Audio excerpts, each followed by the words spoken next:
and today I will be presenting on magic mushrooms, also known as shrooms and mushies. So to start off, what are magic mushrooms?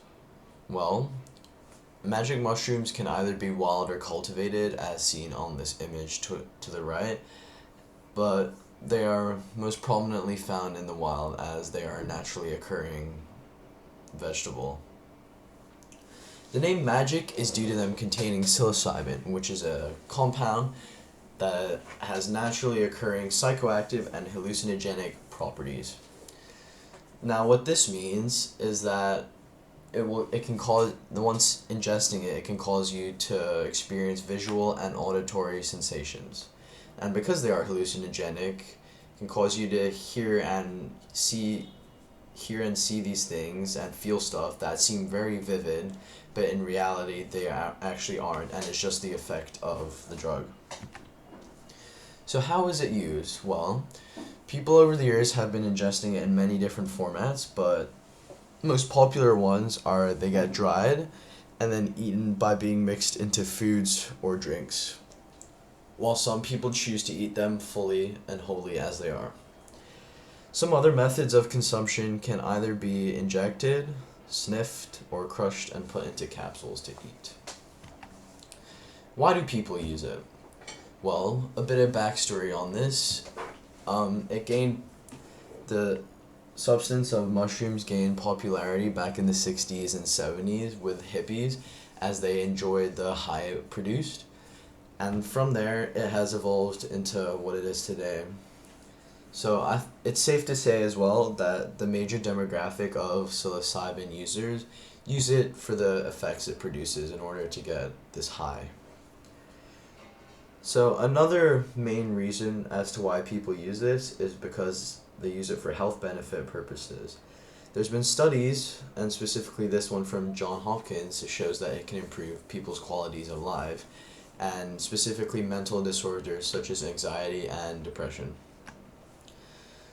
Well, what are the dangers in using this drug? Firstly, like many other substances, substance-induced psychosis is a real issue, as sometimes if you take too much of a certain thing, it can cause you to get messed up psychologically, and it takes a long time to get back to normal.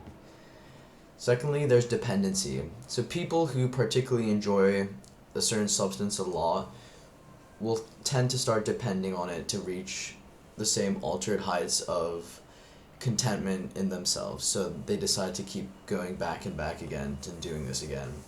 And a final danger would be tolerance. As with many drugs, users will start to develop a tolerance in order to reach the same levels as they originally enjoyed or wanted to get to. They will start to need more and more and constantly in order to get to that certain level.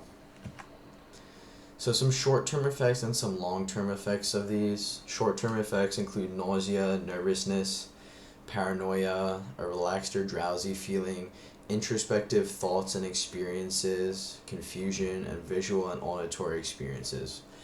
Over the years, many artists have tried to pinpoint what it looks like to feel on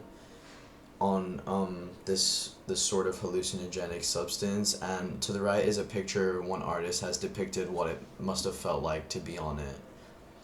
So some long-term effects, as I described previously, were the psychosis and the dependency and tolerance, all of which are potential, as it's not 100%, you're going to be getting it, but in chances, there's still always a chance for it to occur.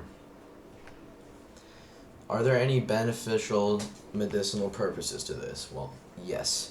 Shrooms are known to be able to change people in many different ways for the better, such as with addiction in cases such as nicotine and cocaine, where these habit-forming drugs are known to take over people's lives. Shrooms can help better the quality of life in helping in quitting these substances.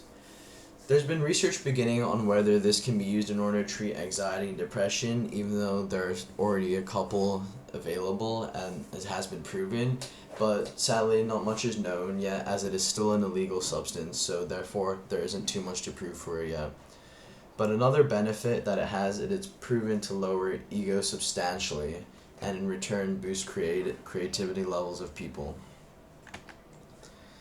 So some other interesting facts or statistics include mushrooms being able to hyperconnect to the brain.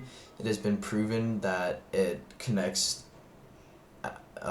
areas of the brain that are usually never used in day-to-day life while on this substance. So a fact about Central Americans is that they had been using substances like this since way before the Europeans came over, and in some cases it's been argued to have been found up to 9,000 years ago in ancient rock paintings. A final fact would be that there are many different kinds of these mushrooms that contain psilocybin, which is again the psychoactive component in this. And there have been found to up to have been 144 species of these mushrooms to this day. Here are my citations, and thank you very much.